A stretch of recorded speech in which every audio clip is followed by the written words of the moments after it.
Hi, my name's Sam. I'm a senior project manager in the IT sector. I was using Microsoft Excel for years and then discovered Airtable, which has been a fantastic switch. For more reviews like this, click below.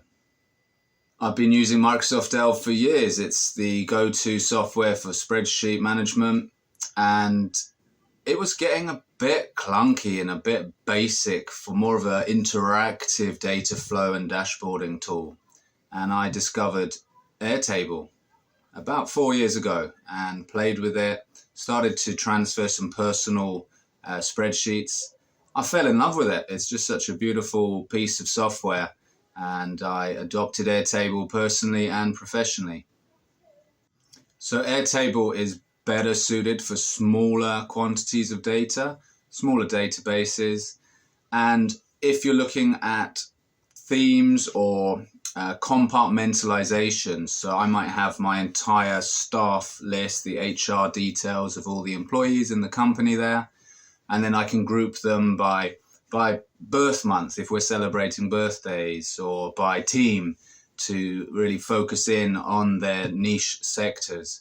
And Airtable also has the share facility, much easier than Excel. So it's a really more friendly piece of kit.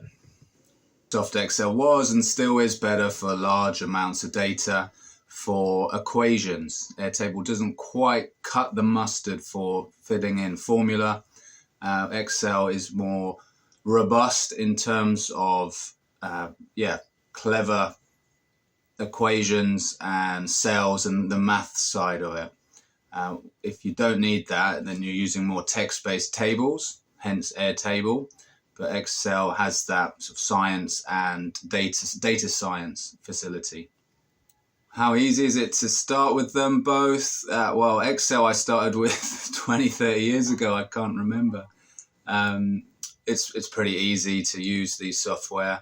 Airtable is the new arrival on the scene. Is particularly easy. It's friendly. It's clean user experience.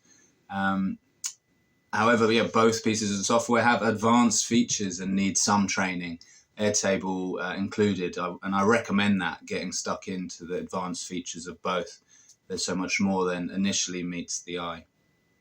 When you're looking for this software, top considerations are the volume of data. How much data do you want to use? Is it more a table format and layout, or more cells, data science, comparisons, and the formula that Excel excels at? So consider your needs. Also, Excel is cheaper at scale. Airtable has price per seat that increases rapidly, but the free version has been sufficient to my needs. And also consider if you're sharing the document, and Airtable's entirely on the cloud. Very convenient for sharing with remote teams, whereas Excel can get lost in version control and those more static documents.